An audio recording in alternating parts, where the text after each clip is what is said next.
carnivora.com or call 1-866-836-8735. That's 1-866-836-8735. Call today. Carnivora. Carnivora.com. Yes, yes, yes! If you snore, the first time you use mute can be quite an experience. Snoring can happen when your nose is blocked, forcing you to breathe through your mouth. Mute is a comfortable nasal breathing device designed to increase airflow through the nose by gently opening the airways. I can breathe! You'll get all the air you need through your nose, not your mouth. And with less snoring, there's more chance of sleep. For more information, go to mutesnoring.com. Mute. Breathe more, snore less, sleep better. 1560 AM and 97.7 FM KNZR.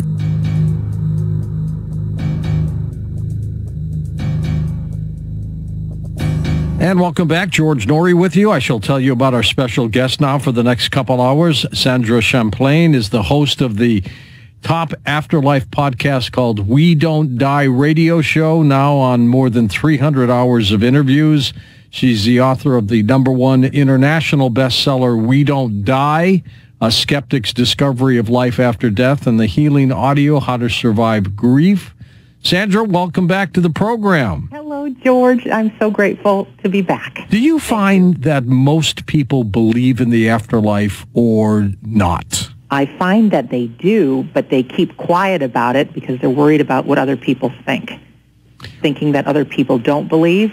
And when I first came out with my book, I work as a day job, work catering for race car teams.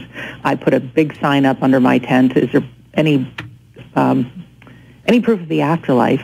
And a big picture of my book. And so many people came up to me with these hidden stories and thoughts, and race car drivers having near-death experiences. Oh, my God, yeah. So many things.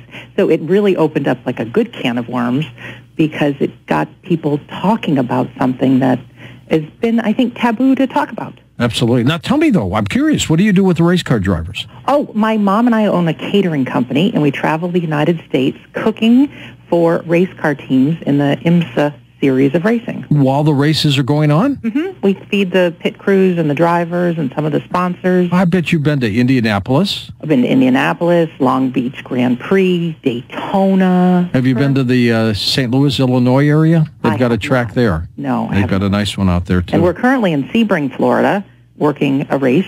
And so... How'd you get involved in that? I graduated culinary school as a chef. My mom was a travel agent who did travel for race car teams. Our next-door neighbor was a race car driver. Yeah, and there's this 24-hour race in Daytona that happens every year. And one of the team owners said it'd be nice to have a chef cook for the guys as opposed to them getting burgers. What do you bring in terms of equipment? Are you in a big truck, or what are you in? We have a big truck that transports our materials and ovens and things, but we have a tent set up by a local tent company that we roll everything out, and so we make like a mobile kitchen, and then also we rent a huge tent that we set up tables and chairs and carpeting and do buffet meals. So the race that we're at right now, our biggest number will be 1,200 people per meal. That's huge. It's huge. It's huge. What do you cook? I'm turning this into a cooking hour here. It is. But you know what? We can turn this into a life after death hour, too, because it all ties in together. Because I enjoy taking care of people. So it doesn't matter feeding them or talking about afterlife. It's nurturing the soul. But feed them buffets of mostly meat and potato kinds of things, pasta. Tonight we did a Mexican dinner for the guys. The crew guys have been working already. Now, how did you get involved in dealing with the afterlife? How did that happen? Well, it all stemmed from somewhere in the mid-'90s that I looked up at the stars at night and I started questioning what else is out there. And for some reason, it just really started brewing internally as a fear of dying. I grew up Catholic and went to church every Sunday. Just like I did. Same thing. Yeah, not knocking religion, but it didn't provide, just the faith did not provide me with a knowing. And so the fear was always there when I'd go to bed at night, when I'd wake up in the morning, just not knowing what happens. And so I just very secretly started studying. But why my book is called A Skeptic's Discovery. Are you the skeptic? Yeah, because I used to, it's even like cynical, because I would make fun of people that believed in it. I would make fun of people that were, going to Barnes & Noble or Borders bookstore in the spiritual section. And, I'd see these people looking up things like angel cards and psychic things. And I thought, oh, these poor people, there's no proof. You have to see it, smell it, taste it, feel it, hear it to know it's real. And I think I got that my dad was an airline pilot, and he was very factual-based. And I'm really not sure where I adopted that, but I never knew that we human beings have egos that think we're always right. And I didn't realize that somehow I just bought into this theory that, we had to see it to believe it. But my fear of dying was so strong that very secretly I just started looking for evidence. I find that the older you get and the more you understand the dying process, it becomes a little more acceptable and not as scary as it used to be. Okay, so I haven't been that far along. I'm 52 now, but I spoke at a nursing home, and I was talking about my book, and it was a packed house. There must have been 30 people, and had to have the microphone turned way up for hearing in a very small room. But I found that those people sitting there, the closer they were, the more questions they had, and there was a lot of fear. So it really warmed my heart to be able to share what I have discovered with them. So I don't know. I think it's very normal for people to question our mortality. And my grandmother, she would always say, when God calls me fourth, I can't come fifth. I loved little Grammy. And so she didn't have a fear of dying. She lived a good life. She watched so many of her friends pass away, and she was ready to join them. Her husband had died, my grandfather. So I guess it depends on the individual. Well, tell me, though, how did you become skeptical? Yeah, I think it was something I was born into, and I think probably younger days, having some heartache, heartbreak, things I believed in didn't pan out.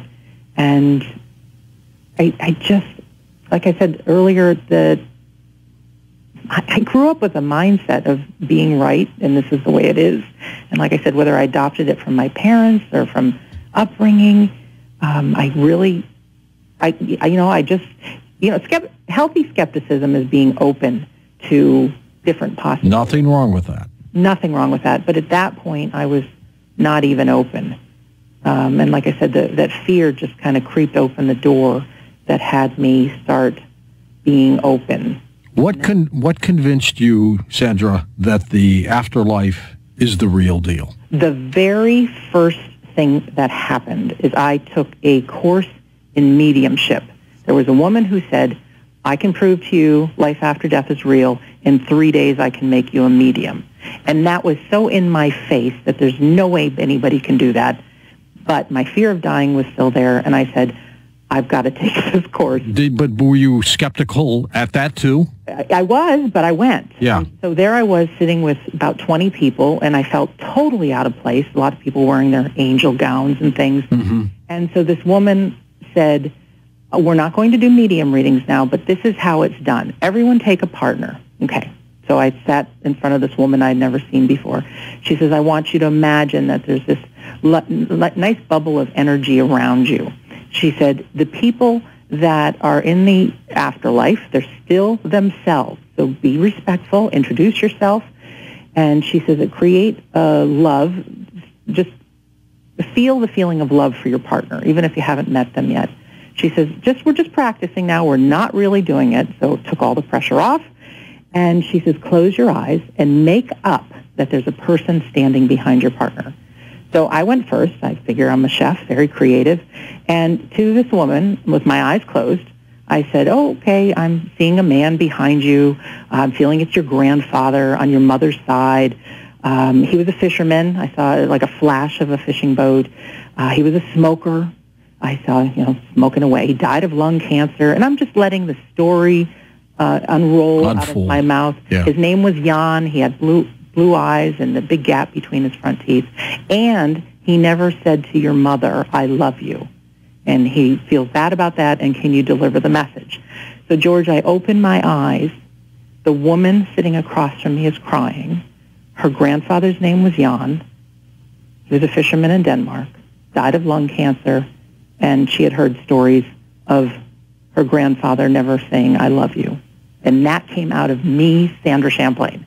That opened the door that something more is out there. Is out there, yeah. And you've never looked back? Never.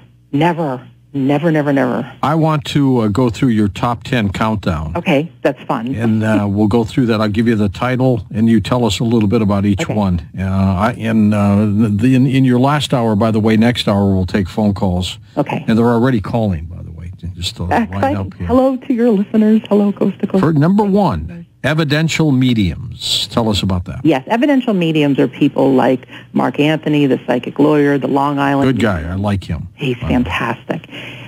People that you're sitting in front of or on the phone, and they can tap in to your loved one's energy, and they can give you evidence by saying, I got your mother, and give some details and things that only you will know. So that provides evidence, and there's even some mediums that I know that are so specific, they don't want you to say anything except for yes or no, and they will be so detailed on evidence. So throughout my last, 300 hours of interviews, I've really worked with some top-notch people. And let me just slide this in, for people, I know a lot of evidential mediums can be expensive, but there are some great resources, and one is, do you mind if I give a website? No, not at all. It's a nonprofit, snui.org, and it's the Spiritualist National Union International that is run by the Arthur Findlay College, which teaches mediumship in the UK. But for something like $30 a year, people can belong to this site, and several times a month they do online spiritualist services. Spiritualism is a religion and really great, but at the end of every service, they do medium readings. And so online, they do medium readings in these chat rooms. And so there's very high probabilities that your loved ones come through. Next one, deathbed visitations. Wow. Just before many people pass, they can look up and either hear or see their loved ones or angels talking with them. Now, how do we know it's not their mind or their brain doing something while they're getting close to dying? Yeah, well, that's always possible, so there's not any 100% guarantee on anything, but there are so many stories like Thomas Edison, before he died, he would only say things that are factual, and just before he died, his last words, he was whispered to his doctor with his eyes wide open, "It's so beautiful there." And one of the ladies that I know, she studies this. Martha Atkins is her name, and she was in the hospice room of a young boy, and just before he passed, he was looking in the corner, and he was talking to the corner. And the parents said, who are you talking to? And I don't remember the children's names, but say it was Gary, Steve, and Bobby. And then he passed. Well, the last three children who died in that room were Bobby, Steve, and, the three names. So people can see, and to me, I feel that's very comforting, that it's like you say, could it be our imagination? It could, but there's so many stories of people that share, my dad is here visiting, and, okay, he's taking me, they want me to go now, things like that.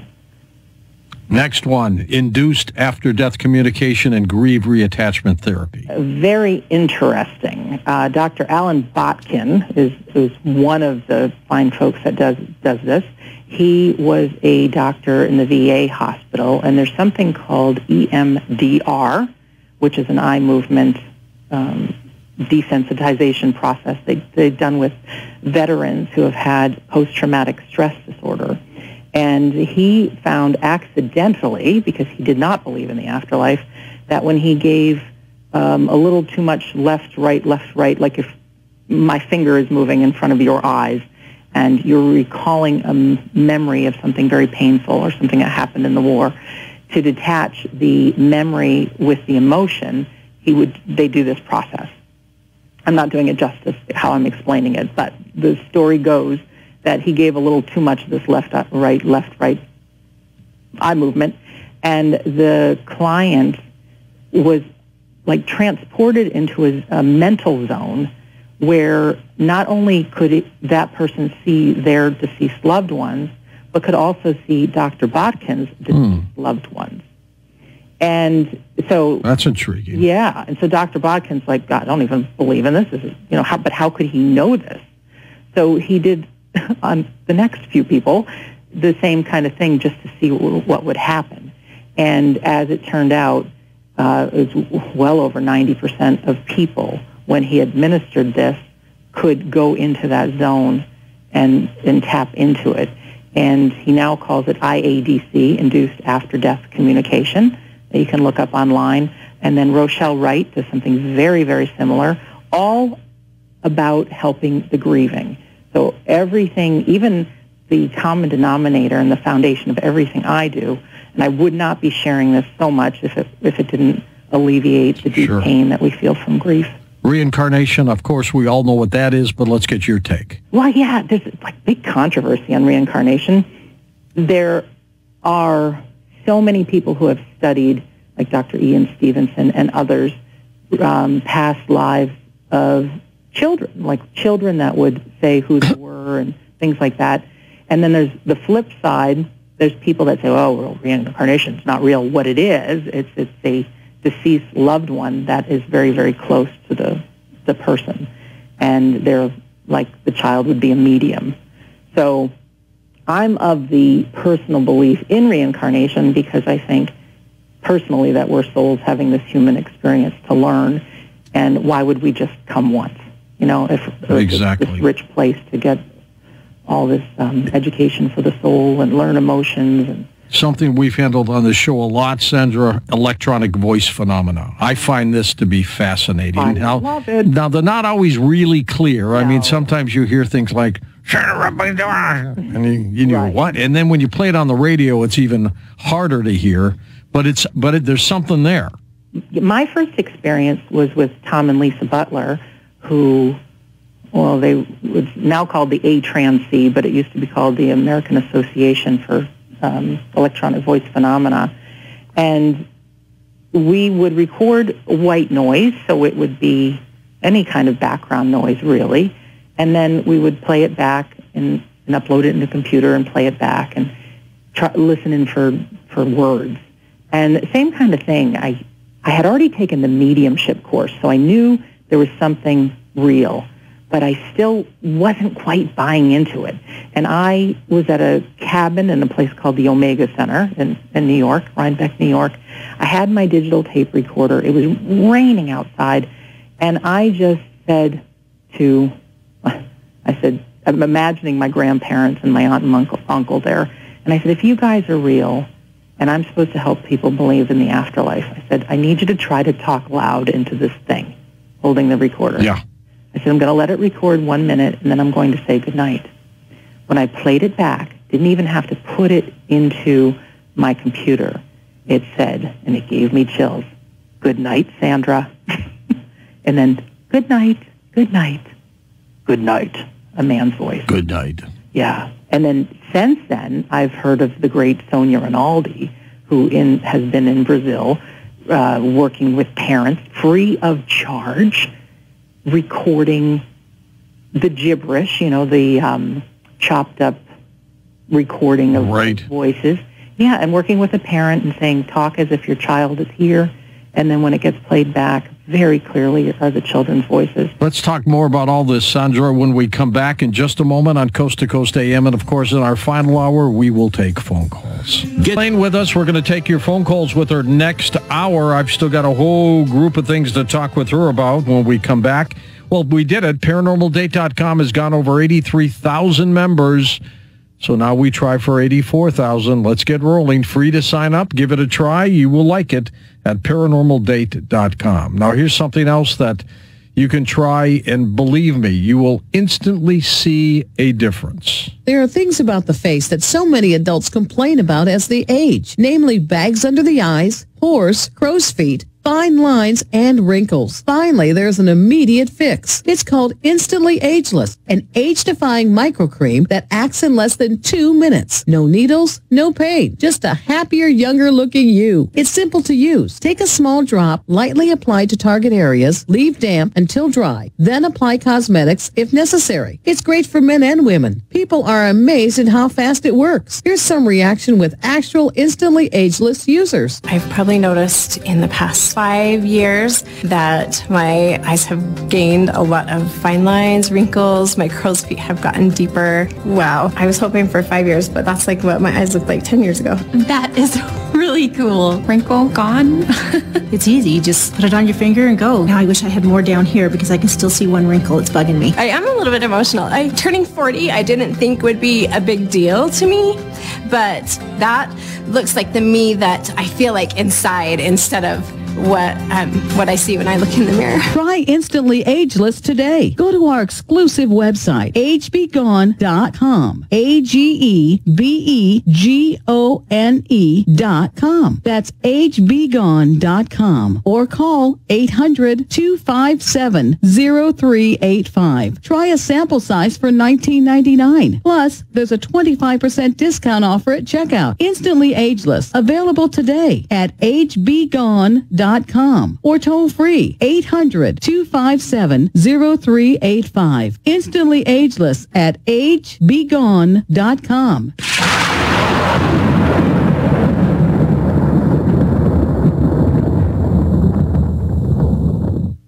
Welcome once again to Newsmakers. I have Don Suggs here from rhinosafe.com. So, Don, I was surprised to hear just how much Americans lose to burglary and fire. Just in burglaries alone, it's $3.2 billion a year. So what can our listeners do to protect themselves? A quality safe is probably the biggest bang for your buck when it comes to security. Those $3.2 billion stolen every year are mostly from folks that didn't lock up their valuables. What about alarms and cameras? Alarms and cameras alert you to something that's just happened. But if you're not home when the burglary occurs, alarms can't stop the theft from happening. The average thief typically spends less than 10 minutes in your home, and fires can spread and engulf a room in less than 10 minutes as well. So in most cases, first responders won't get there fast enough. Don, are safes affordable? Rhino has quality safes for every budget. Rhino Safes also offers online financing, and even one of our lowest price safes will dramatically lower your risk. And if you're a gun owner, it could save lives. It could also save you from losing everything you own. How's that? Explain. In today's legal climate, if just one of your unsecured firearms is stolen and used in a crime, you're likely to be sued for everything you have. So how do our listeners go about getting protected? You can order a safe at rhinosafe.com. It's easy, one-stop shopping. Great prices, great safes, a huge dealer network, lifetime warranties, and a variety of delivery options. Folks, don't become a statistic. Go to rhinosafe.com and get some peace of mind. That's rhinosafe.com. Prescription products require an online physician consultation and are only available if the physician determines a prescription is appropriate. See website for full details. Hey guys, good news. The expensive little blue pill is now generic, which means you can get the prescription medication to treat And welcome back to Coast. Sandra Champlain with us. Of course, her websites are linked up at coasttocoastam.com. Sandra will take calls next hour with you. So we know what near-death experiences are, but what are shared death experiences? Very interesting. Dr. Raymond Moody recently wrote a book on this. It's when someone passes away, the person with them actually sees what they're going through. They see the light. They might hear the sound. They might see the loved ones come to greet them. And there is a gentleman by the name of William Peters who actually has had a near-death experience, who's created something called Shared Crossings, who actually teaches people how to, or what these things are and how we can get into that state. So if we are at the bedside of someone that we love, close to their time, that we can be part of it. And what I find this is useful for is it takes away our fear of dying. When we can actually know that these are some of the things that are common that happen in the dying process, it takes away the fear.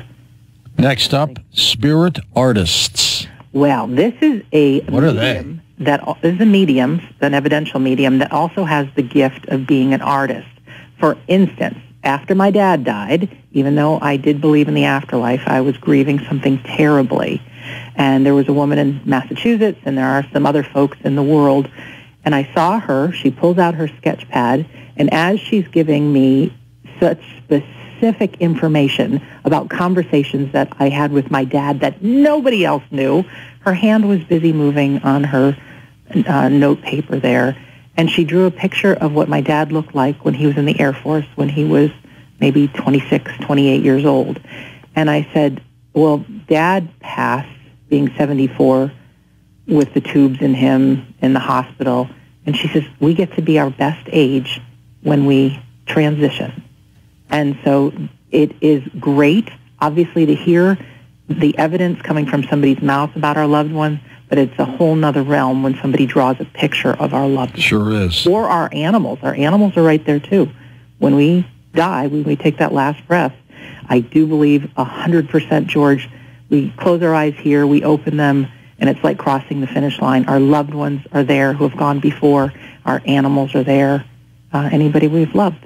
Trance mediumships. Isn't that what Whoopi Goldberg was in the movie Ghost? Yes.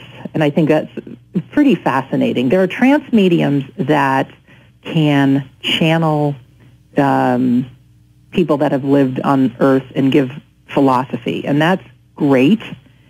But for me, I want more evidence of the afterlife. I've taken a course in this trance mediumship at the Arthur Findlay College twice. And it is quieting our mind and asking the spirit friends to join close. And if I could be a voice for your father, say, and it takes a while to get into that relaxed state, but then be really willing to say whatever words want to come out of my mouth. And the tutor demonstrated several times and had us practice this as well, just like Patrick Swayze stepping into Whoopi Goldberg, being able to talk to your person again. And I think one of the things I'm passionate about is letting evidential mediums know that this kind of thing is possible so that they might learn trance mediumship to do that. But I saw a man crying because his father, through the tutor, was talking directly to him with such specific information. Oh, it's got to be emotional. Oh, everybody in the room was in tears. And again, these are small groups. These are not any real big expensive courses. It's not about the money. It's about service. And that tells me that things have integrity. And physical mediumship, what's the difference between that and trance mediumship? Well, physical mediumship has always been something I've been afraid to talk about because there's two words that are hard to come out of my mouth. One is the word seance, and the other word is the word ectoplasm. Aha. And I thought, now, come on. The premise is a circle of people sit in the dark. So skeptical mind says, why does it have to happen in the dark? And there are very few of these physical mediums out practicing in the world right now because it is, I don't know, controversial, whatever. But the medium is actually strapped down to a chair to prove they are not getting up and manipulating things.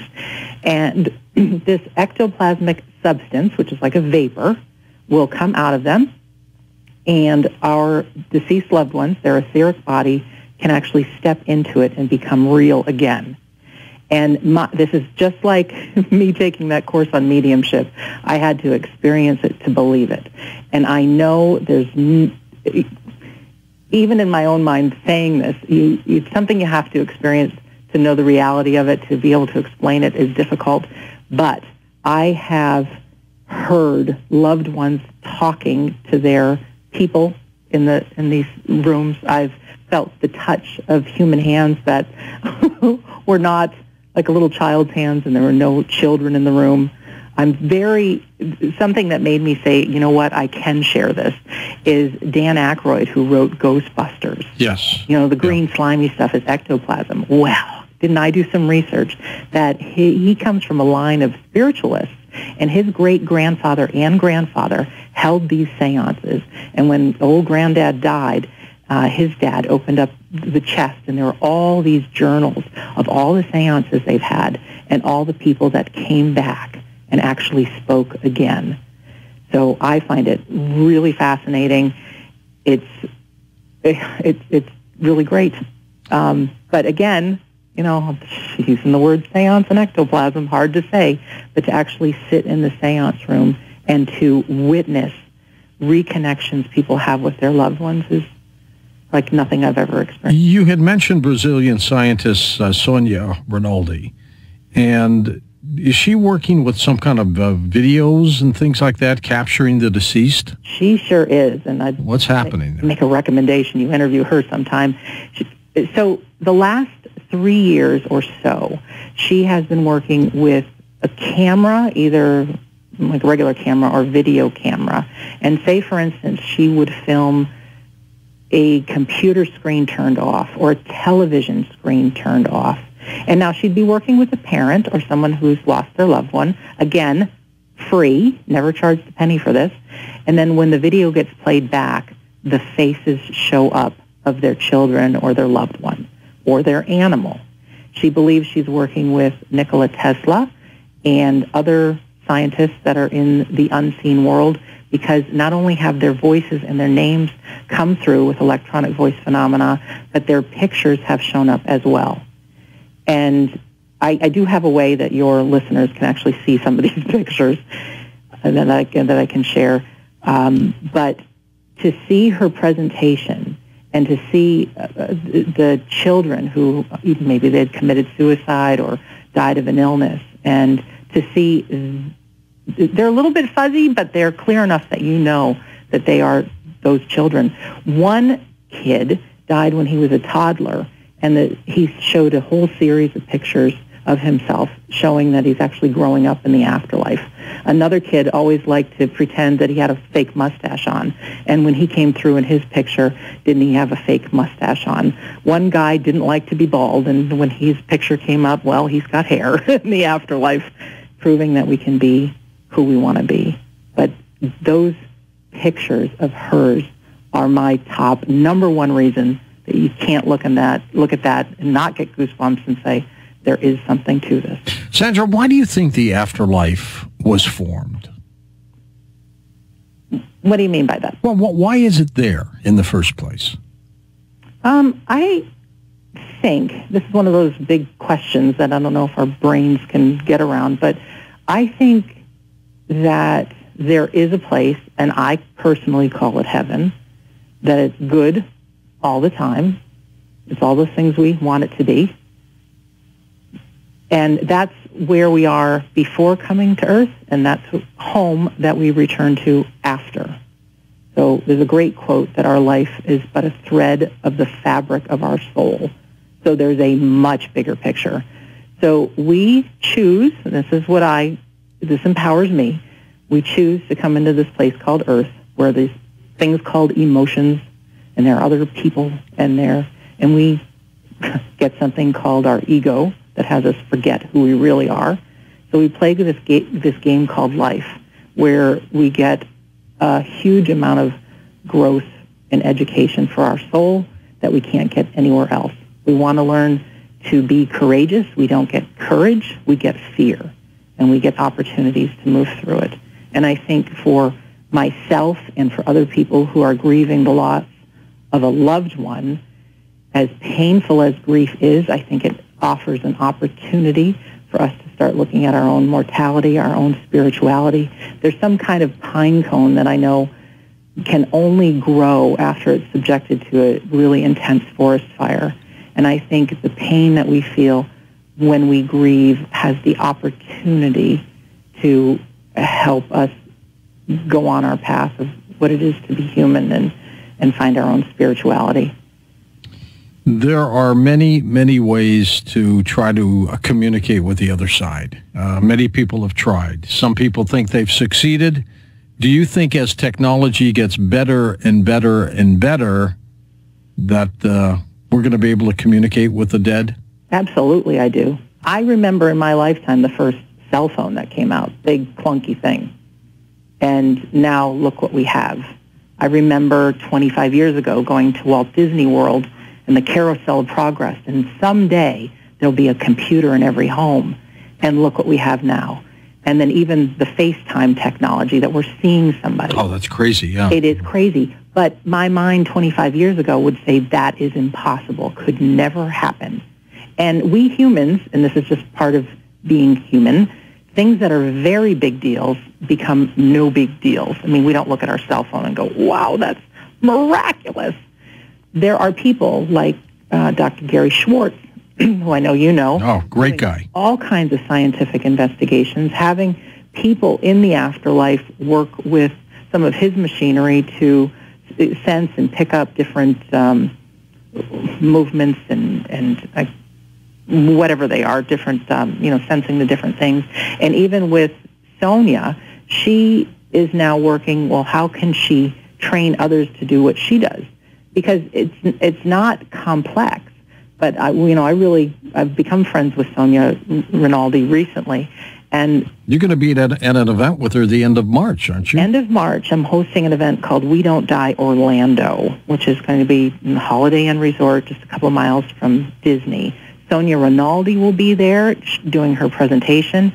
An EVP expert, Sherry Pearl, will be there teaching. Our buddy Mark Anthony? Our buddy Mark Anthony is the keynote speaker.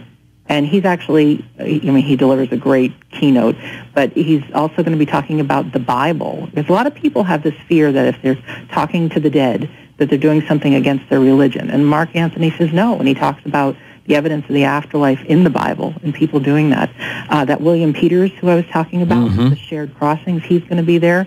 I've got a great couple from Scotland who are so evidential with their mediumship. They're the ones who will only let you say yes or no, but they'll say something like, I've got your grandmother here, she's saying she was a plumber, she's got a rose tattoo, and in 2019 there certainly could be a grandmother like that, but with such specifics. Scott Milligan, that physical medium, he will be there, and I also have Chris Fitting, and who is a spirit illustrator, so as his partner on stage, Jennifer Brazier, is going to be doing an evidential mediumship demonstration. He's going to be there with the overhead projector drawing the picture, and most of the time it's the same person she's talking about. How do people find this event, those who want to be Simply in Orlando? To WeDon'tDieOrlando.com. WeDon'tDieOrlando.com. And here's, for those, I understand people who can't make it, but if you scroll down to my description of Sonia Rinaldi, on that page, it's got her website, but just beneath that, she just published her latest findings that have plenty of pictures. We've got some of them linked up for you, too, on our tweet. Yeah, plenty of pictures and plenty of EVPs. She does remarkable work. Yeah, it's amazing. That's just a little tiny bit of what she does. And now she wants to work with holograms. And now these scientists are actually giving her the instructions of what she needs. And this is so sweet. I did my very first event, We Don't Die Boston, a few weeks ago, and we asked her, what's the next thing you want to do? And she wanted 4 small screen projectors to try to create a light source in the middle of it all and then film it. But she says, oh, they're too expensive. So Scott Milligan, the physical medium, went out to Best Buy, and they were something like $129 a piece. And we presented her with those 4 projectors for the next stage of her work. What fascinates you the most about near-death studies? Oh, well, I think it's tying it in with living a powerful life. There's something that I learned that happens in like 90% of the near-death experiences. We have this thing called a life review. And we've all heard about the life review. Is it our Akashic records? Yes, but to look, I don't believe there's someone saying, you were good, heaven for you, you were bad, hell for you. I don't believe in hell. Pointing, there you go, up you go, down you go. There you go. I think here is the tough part. Living life is the tough part. But we actually will have a review of our life from the other person's perspective. So when I go, I will actually experience this show from your perspective and how it made you feel. So the good news is you get to see the difference you've made in so many lives, and this is for you, and the ripple effect because you never know who listens to the show, George, and may not, I know there's people that have listened to my show who have not committed suicide, and I figure there are with you as well, because we give and we help people with their life. Right. We have had calls of people who are on the edge. I believe it. Who are contemplating it, and hopefully I think we talk them out of it. Yeah. You know, at my last event, there was a gentleman that walked past, and he sees the big banner, "We Don't Die," and he says, "What is this? I'm staying at this hotel." And I said, "Oh, would you like to come in?" I said, "Do you know what evidential mediums are?" He says, No, I don't." So I told him, and I gave it to him. Why not? Good, sure. He was decent looking and dressed nice, and came in, and he says, "Wow." And I said, "Well, you're welcome back tomorrow." I just had that feeling. And so the next morning I did a talk about grief, because grief is the thing I think that has most people looking for evidence that their loved ones are around. So we sat in on that. Well, I ended up giving him the whole weekend. And at the end, he took us aside, and he said his wife had left him he's not been able to see his own children. And then he lost his job, and he's living at that hotel. He was thinking of ending it, wasn't he? He was. And because of just the time he spent with us, he says, "You gave me my life." You saved him. We're going to come back and take calls next on Coast to Coast AM. This is the hour we take your phone calls. Sandra Champlain with us. We Don't Die, a skeptic's discovery of life after death.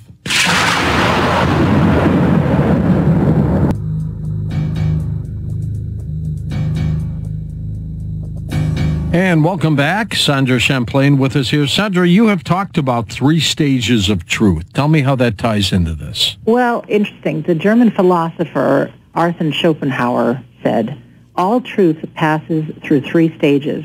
First, it is ridiculed. Second, it is violently opposed. Third, it is accepted as being self-evident." Why that's important is, I give you some names of people. Thomas Edison was laughed at for many of his creations, including the light bulb. It will never catch on, it was said.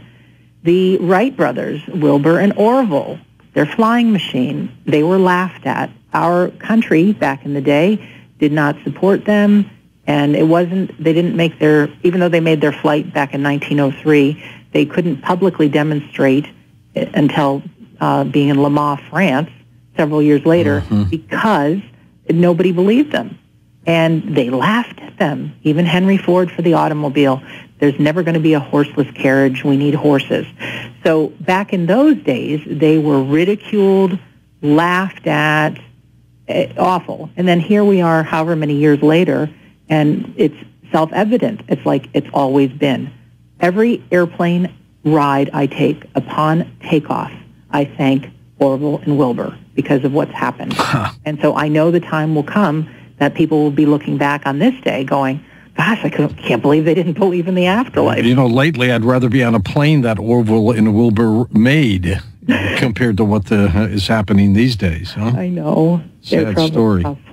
Well, that's fascinating, but do you think that the afterlife studies will be widely accepted in the not-too-distant future instead of so skeptical? I do. There's people like the Afterlife Research and Education Institute that are hard at work. I'm pairing up with them, and then our friends Suzanne Wilson and Kathleen Malone doing the Soul Summit coming up in September. I'll be there. Yes, there's so many things happening. And there's a great book called The Tipping Point. There will come a time where there'll be a tip, and it'll be more open, and you can already see it happening with television shows about mediumship and even EVPs and ghost hunters. And while I think some of them are based on,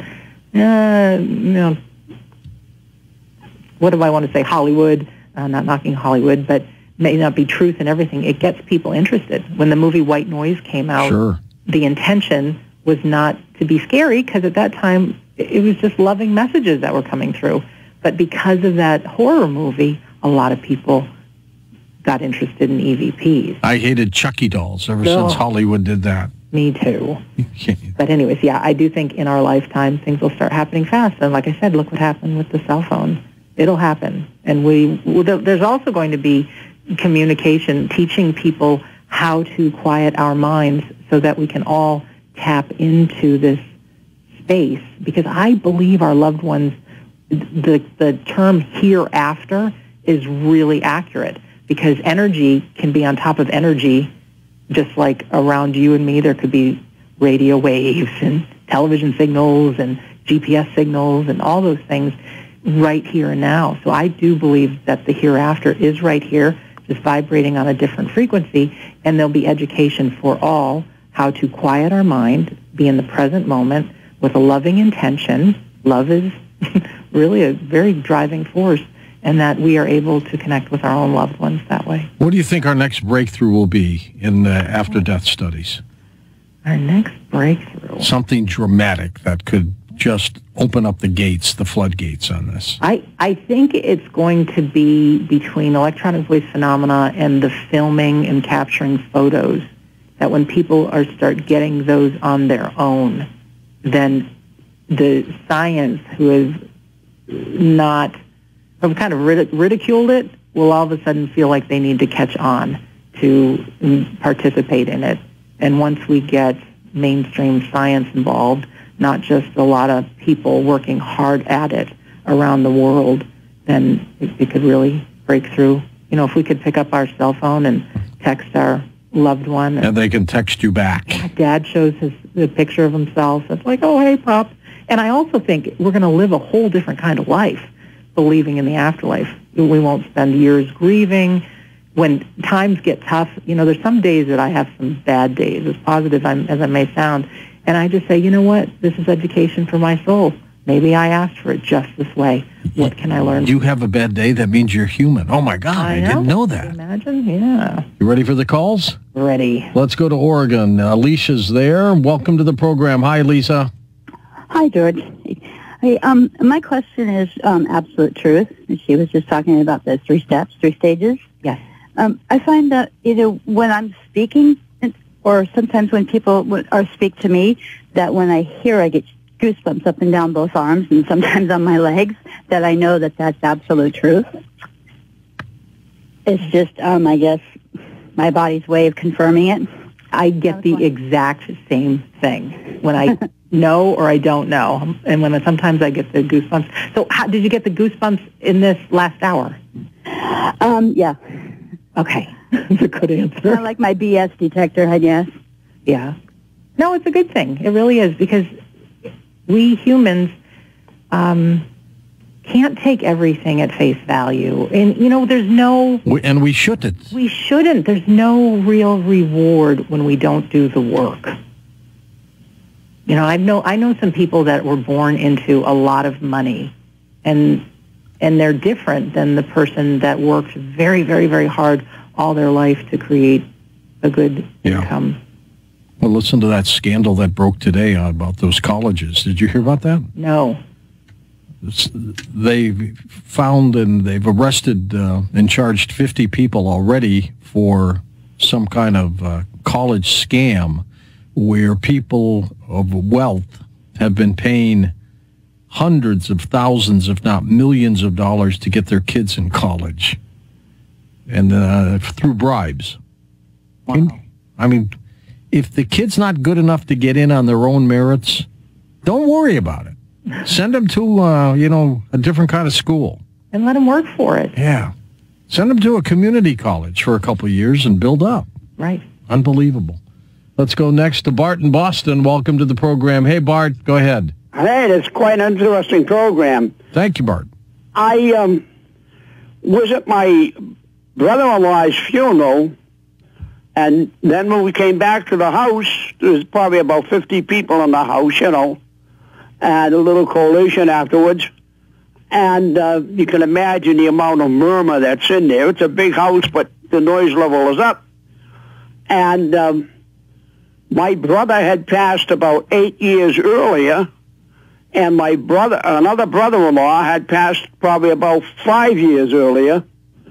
And suddenly the noise went down, and I'm talking to a friend of mine, and the curtain parted, and I see my brother coming in from the left, and he was a Korean War veteran, and he had a tough life. I never really saw his face, but he had a very distinctive profile as a young man. And there he is with a body. He had been cremated, but he has a body probably when he was about 20. Huh. That's my brother-in-law coming at me. He's actually at him, but he's walking at an angle. Had been a baseball coach and football player all his life. And then, of course, he was limping then. He had a couple of hip replacements and everything. But looks like he's about 20 years younger and about 30 pounds lighter. And neither one of them acknowledged me, but my brother-in-law walks up to my brother and extends his hand and says, "Hi, Herb, come with me." And you're witnessing all this. I'm witnessing this, but it's like in an eye blink. You know, it's interesting you say that, Bart, because I've heard stories, a lot of stories of that, and most often it happens when you're in that zone, kind of like when you're driving down the road and you say, "Did I miss my exit?" You know, you're in that in-between zone, and I've heard that story a lot, that it's like you can tap into the hereafter. And I do think there's a way that we can do that we can all do that, but it's when you least expect it, because I do believe they're here after. I don't think there's a great book called "Do Dead People Watch Me in the Shower?" by a medium. Oh, boy. No, they're busy. You know, they're doing things, but they're just a thought away when we need them. And so I think you just tapped into that other plane of existence. Let's go to Alberta, Canada. Fred's with us. Welcome to the program. Hi, Fred. Hi, Fred. Hi, thank you very much. Just have a couple quick questions I wanted to ask. Okay. Okay. My first question is, I'm 46 years old. In my life, I have experienced deja vu quite a few times, probably like 3 times very major for when it's hit me to be a major event, probably twice where it's just been like an everyday thing, like maybe eating a meal at a table or something. And I was just wondering, is there anything to the afterlife, to the current life, like concerning deja vu? Deja vu I'm not an expert at, but what I do believe is that being a soul having a human experience, we have the same tools and makeup of the souls living in the afterlife. So we are much more powerful beyond what we know. So I think it's something to do with this is my guess anyway, something to do with our psychic nature, because we can pick up the past, we can pick up the future or possible futures, and the present. And I know you just had the guest on with remote viewing, and I do believe we can tap into that. So I've had that feeling of deja vu, and it's pretty wild, but I do think it could be a nature of our psychic self. The medical community will say that what this is temporal lobe epilepsy. Check into that. Well, yeah. You know, also the medical with the near-death experiences, this is something interesting, going on a little tangent.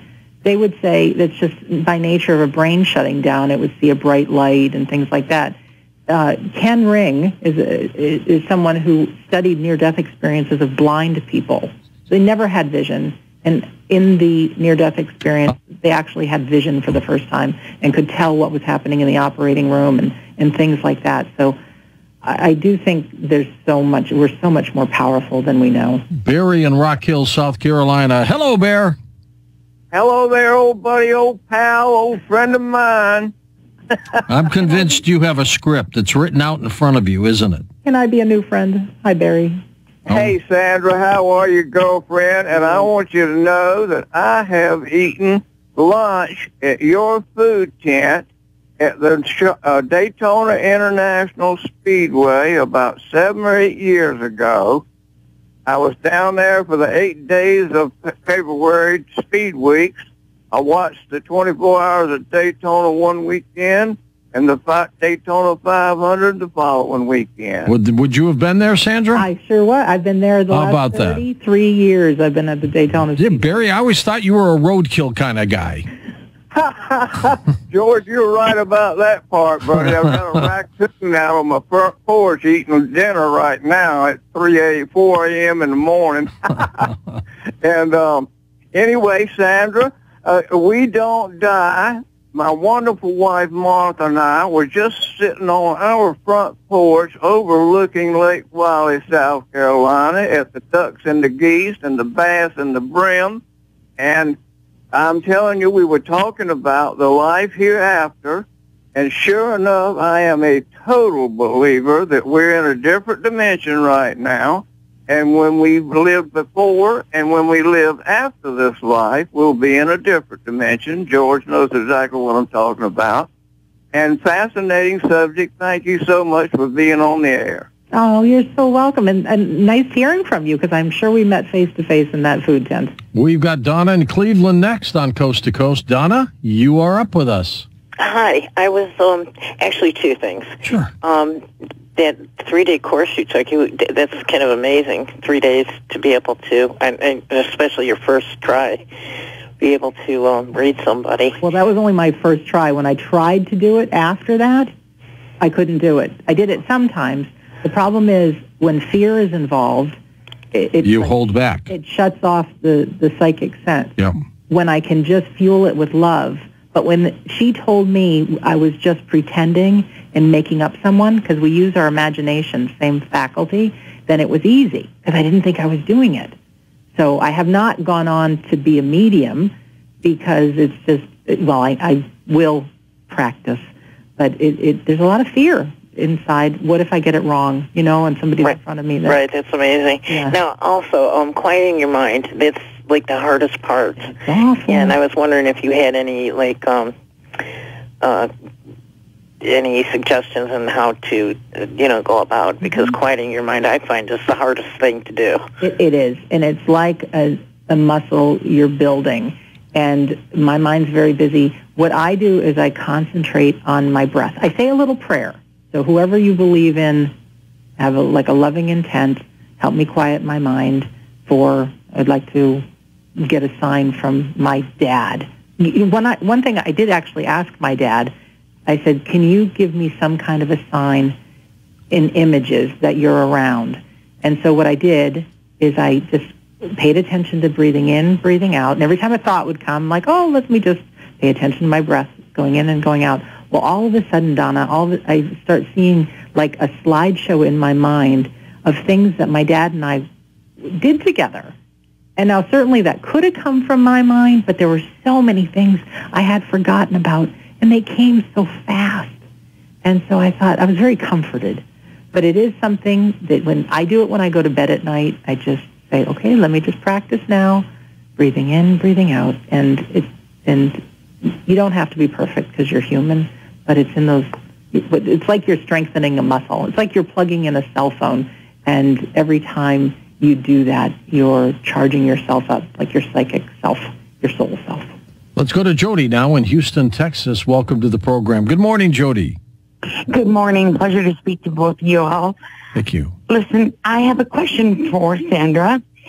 I had a very amazing thing happen to me on a road trip from Houston going up to Minnesota, where my family lives. And I was in probably 11 o'clock at night, just me and my dog in the pickup, and I stopped at a truck stop because the little light on my dashboard started blinking, saying I needed air in my tires. I'm like, that's weird. I just did it at the last gas station. So I pull in there, just me, and I'm way over by the gas pumps, and I let my dog out with me, not on a leash. A car pulls in, older couple, they're looking at me. I'm like, I just know they're going to come over and say something because my dog's off the leash.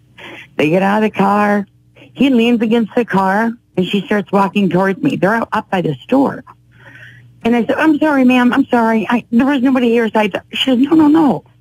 You're Jody, right? I said, yeah. And she goes, someone has sent me to give you a message. I don't want you to think I'm some crazy old lady. I'm not a psychic or anything like that. I've just been given messages a few times throughout my life to give to somebody. And this person that you have was demanding that we stop at this gas station. We never stop here. We always go to the Exxon. And I'm just kind of standing there like frozen. I'm like, okay. She goes, but I was told that I needed to give, you're not going to believe me. So I have to give just some verifying information or something like that, she said. I'm not saying anything. My mouth is like wide open. And this lady, she's probably about 80 years old, she starts telling me about my life. I mean, she told me stuff I never heard. Like, she said, you've always been drawn and attracted to water. You've moved many times so you could be by the ocean. And I'm like... Somebody was feeding her the info. Who was it? Well, she didn't tell me that. She goes, it is a female. And I can't tell you more than that, but she, wanted me to give you this information so you would know that I'm not some crazy lady. Who do you think it was?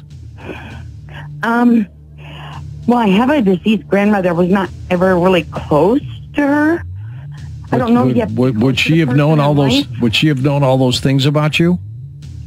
Yes, she would. But this is the weird thing. She said you've been going through some stuff with your. You've been moved because you have trying to get away from a negative spirit. Well, you got to watch out for those negative spirits.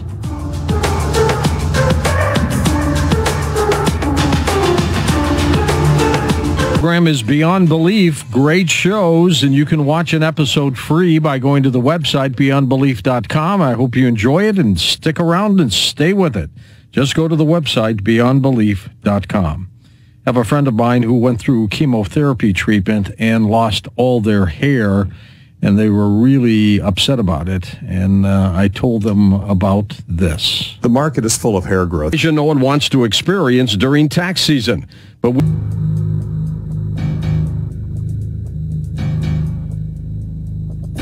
and welcome back to Coast. George Norrie with you, our final segment with Sandra Champlain as we talk about her work in the spirit world, We Don't Die, A Skeptic's Discovery of Life After Death. When you wrote the book, Sandra, tell us how you began to put it together. Interesting. I had it so much in my heart that I wanted to write, and I met a publisher, and he couldn't believe I wanted to write what I wanted to write. He says, you really think you have the answers? I said, yeah. So he gave me the best advice. He said, write like you're talking to me. And he had lost his dad. And so I said, okay. And he said, give me a book proposal. So I figured out how to do that. He said, write your two best chapters you feel. So one would be my evidence of the afterlife at that point. And there's so much more now after the 300 interviews. But the other one was called How to Survive Grief. And it was literally like I wrote, just talking to him. So readers feel like I'm talking just to you when they read it. But those two chapters he had brought to a friend of his who was in the hospice, and it transformed how he felt about his life and his not too distant death. And the response I got back is, how soon can you have the whole book written?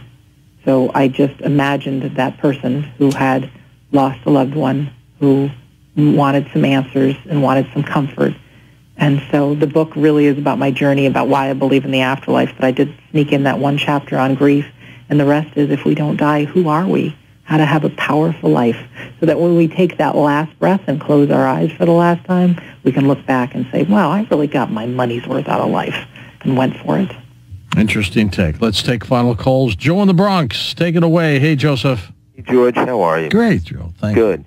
Yeah, Sandra, our loved ones, when we have these visitations from the other side, the afterlife, our loved ones don't always show up in the form we expect. It may be a gust of wind that blows through a closed door, or a scent that we can somehow associate with that person.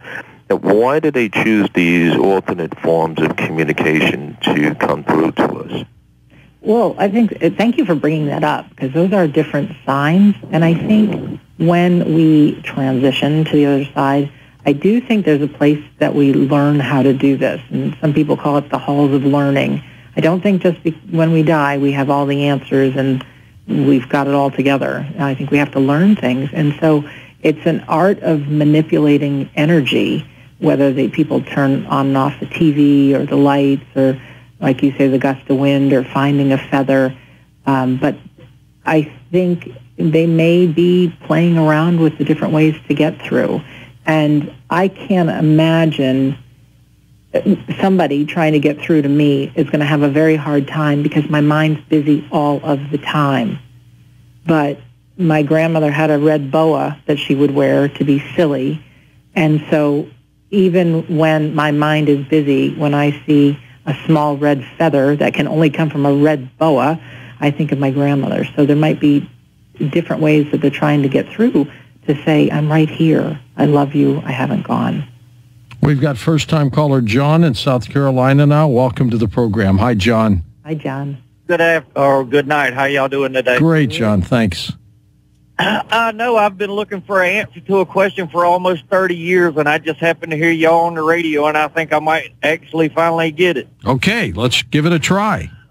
My father committed suicide in 1989. We were riding around looking for him. We couldn't find him, and at about 7 o'clock that evening on August 5th, I went blind. I couldn't see anything for a good minute or two. That next day, the coroner came and told us, and then they did what they do and said he died around 7 o'clock. And then for the next 4 or 5 days, I seen my father get up and get ready for work and leave the house every day, and he would look down the hall at my bedroom, and he wouldn't look at me. He would look past me like he was just looking into the room, and then he would leave. And it got to the point we moved in less than a week out the house, and my mother made me go see a psychiatrist. And the psychiatrist basically said that it was just a burnt memory. It was something that I expected to see, so that's why I saw it every morning. But I never felt that that was a legitimate explanation. Do you think otherwise, Sandra, don't you? Yeah, I do. I believe you saw him. You saw his etheric body, as it's called, that you were in whatever frame of mind you were in, that he was able to get through. And did you find it comforting, John? Yes. Yes and no, I guess. I mean, a teenager at 14. Oh, you're young. I had big issues myself. Right. But yes, it was nice to see him. It was almost like he was, regardless, he was still there trying to check on us and make sure we were okay. They do care, Sandra, don't they? They care. And I just want to touch on suicide. I went through a terrible depression after my father died. And although I wasn't ready to take my own life, I could totally understand why somebody feeling that bad would think it would be the only way to go. So knowing that our brain chemistry changes when we grieve and when we're depressed, I would never judge somebody unless because I'm not in their shoes. I do know from these countless interviews that I've done and every bit of research that anyone that takes their own life is greeted with open arms by loved ones on the other side. And you're not banned to hell, right? They're not banned. No, they're comforted. The one thing, though, that has me not want to take my own life is you actually get to see the impact that your death would have on the people around you. So you actually get to see their pain and suffering, and you realize that you truly didn't die. So that would just be a little bit of a hardship for me. But again, you're greeted with loving beings, and your loved ones are there. And so we each grow ourselves and judge ourselves. No one's saying you're right or wrong. But if we don't die, do our best to make the most of life and get help if you are somebody depressed. Any follow-up to her question, John? Oh, well, I mean, I appreciate that's what I felt. And something that I do want to ask, I just thought about it, but 2 other people in that same house have killed themselves the same identical way. Now there could be some kind of demon in that house, Sandra. Yeah, I'm not a demonologist. I've never come across that, but I do know for every bit of light there's darkness, so I don't know the answer to that. But I do believe heavily in the power of prayer, the power of love, the power of gratitude. And so whether you think you're making this up or not, go around the house, bless it, envision any negative energy turning into this positive, loving energy. Let's go next to Anonymous in Arizona. Welcome to the program. Hello there, Anonymous. Hi, George. Remember me? You helped me a little while back. I do. And I do. I always want to appreciate, or at least... You doing better? I am. I have rough times because of pain.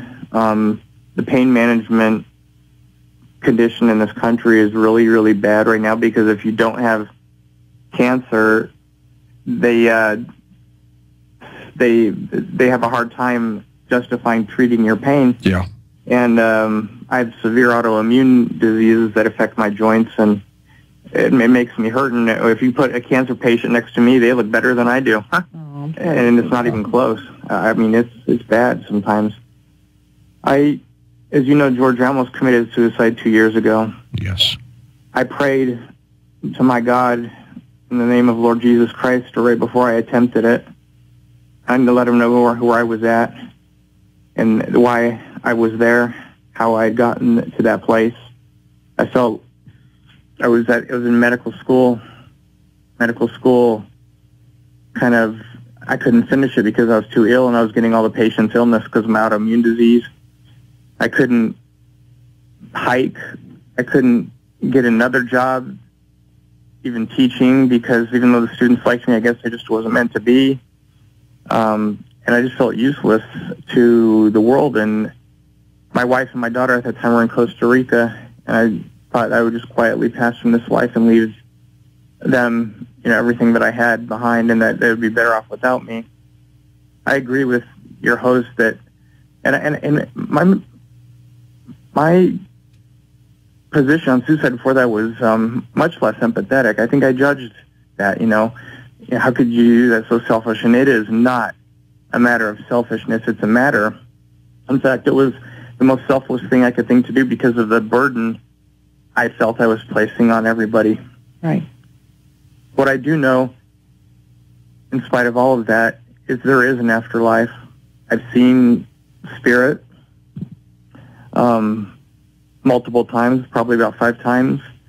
I pray for comfort and I pray for healing. I pray that I don't have to suffer in pain forever, because I used to be a marathon runner. I was a 17-time marathon runner. I ran a ton of half marathons, and I didn't just do it for myself, but then I taught other people how to run marathons and how to finish, and I served in my church, and I taught people here in the country, not legally, I taught them how to speak English, and I did those things out of love for human beings, and now it's like I'm just in my own world, and I need to get out of there, but sometimes I'm just not healthy enough to do it, and I think you understand where I'm coming from, George. Oh, yeah.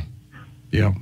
There's just a name that comes into my mind, if you don't, it's just a pain management thing, and you may know this person. His name is John Kabat-Zinn, Z-I-N-N, and it's a whole, it's beyond, when medication is just not enough and you're still suffering, and it's got to do, I know in the show we're talking about being in the present moment and quieting your mind.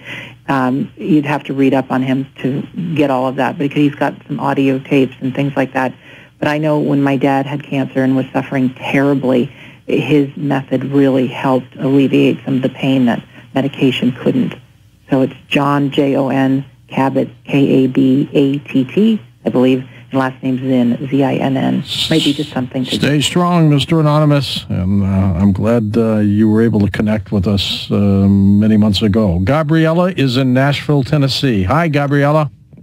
Long-time listener, George. Always a pleasure. Sandra, hello. Thank you. I'll make this as quickly as possible. 2 things. I'm Guatemalan, and when I was 18, I knew that every Sunday, my whole family, they would get together at my great aunt's home. Well, I had the pleasure of experiencing a seance, which they have apparently every Sunday. So they do this on a regular basis to speak with our deceased family. But that's a personal experience that I've had. Now, personally, when I see a spirit, I was in Mass. This is on a different occasion, and it was for my late uncle's 1-year anniversary after he passed, and my whole family was there. After the Mass, I had a conversation with my mom, and we both saw the image of my uncle, whom he had passed away of cancer, but he had suffered a severe stroke when he was 24 years old. He had lost the momentum on the left side of his body, and when we both saw his image as a spirit, it was a younger version of him, and it was a healthy version, and it described exactly what he was wearing, and my mom said to the T, but my mom also added, yeah, but you didn't see your grandparents that were sitting right next to him also. Wow. That's perfect. True story. And how do you explain that, Sandra? Well, they were there, and the fact that there. What brings them there? Some kind of need? Love, and especially in times of grief, they sense something. They want to be around, and they know you're hurting, and here we are. So it'll be very interesting once I cross over, and probably you too, George. I'm not crossing over. What we can do. You're gonna. I'm just gonna keep doing this show. You're gonna do it. Just keep plodding along here. Tell folks about the Orlando conference again. Yes, March 29th through 31st, 2019. I have a whole panel of afterlife experts and talk about grief, talk about having a powerful life. And this is not an ego statement, actually do believe I've got the best people on planet Earth to deliver the information. You've got some great guests. Yeah, and people can actually come a day early and stay a day late and take the workshops. This couple, Phil Dykes and Carrie McLeod, are two of the best teaching mediums. And it's not like you're taking a course in mediumship and the day you spend with them, but you actually get to tune in your own psychic sense and start practicing using that, and then dabble in the mediumship as well. So don't just believe me that it's possible. You can do that. And Scott Milligan is also teaching people how to quiet their mind and how to blend with their own spirit team, because it's not just our own loved ones. I mean, we do have guides and people that are with us, supporting us from the invisible range, just right around us. And we have a cheering crew around us, so you can learn how to blend with them. And you go to WeDon'tDieOrlando.com. And I also want to mention WeDon'tDieRadio.com is where there are free 303 now episodes, not only just about the afterlife, but we leave each one with, if we don't die, how to have a powerful life. And so there's some great tools. And just a shout out to my listeners. Good for you, I know many are listening now, and it's changed a lot of lives. And so I'm grateful that I get to be this humble servant. You keep at it, and I will see you probably in September. You'll see me somewhere for sure. You got it. All right. Be well. Sandra Champlain, and her book is called We Don't Die. Now, tomorrow,